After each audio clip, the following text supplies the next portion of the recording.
Close quarters. The office was quiet that Friday evening, the hum of fluorescent lights and the faint tapping of keyboards the only sounds in the otherwise empty floor.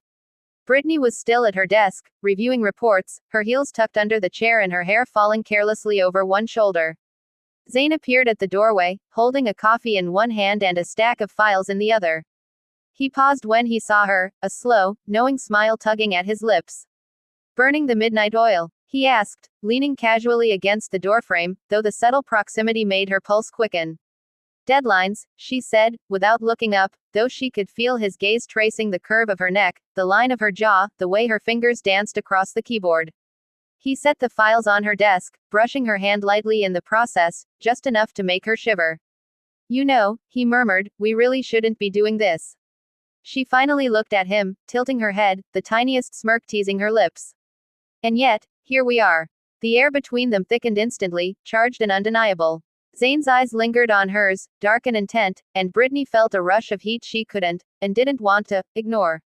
He leaned closer under the guise of pointing at a document, and the faint scent of his cologne brushed her senses, dizzying in its subtlety. Minutes passed in a delicate, tantalizing tension.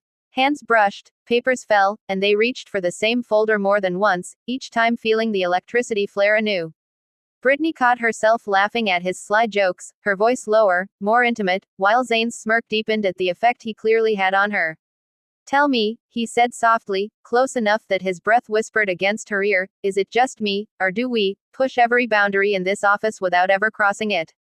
Her pulse skipped, and she could only smile, a small, wicked smile. "Maybe it's the thrill of almost getting caught," she whispered back. He moved even closer, and she felt the heat of his body brushing hers. Their eyes locked, holding for a moment that stretched impossibly long, filled with words neither dared to say. Then, without warning, he brushed his lips briefly against her temple, a fleeting, impossible to ignore touch that made her inhale sharply. Britney leaned back slightly, heart racing, and met his gaze again. "Zain," she murmured, almost a warning, almost an invitation. He chuckled softly, his hand hovering near hers on the desk, teasing, not yet claiming. "I know," he said. "And I can't stop thinking about it." The tension lingered, electric, palpable. Every glance, every touch, every shared joke and secret smile became a game, a dance of restraint and temptation.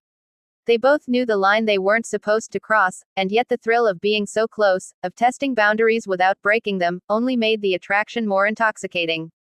By the time they finally left the office, their shoulders brushed as they walked side by side, hands almost touching.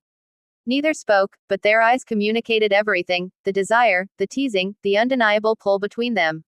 That night, Britney lay in bed replaying every glance, every accidental brush of skin, and every smirk Zain had thrown her way. And Zain, sitting in his apartment with a half-empty cup of coffee, thought of her smile, the warmth of her laugh, and the way she made him forget the rest of the world, even if only for a few stolen moments in an office. The tension wasn't gone. It was waiting, smoldering, and neither of them wanted it to die.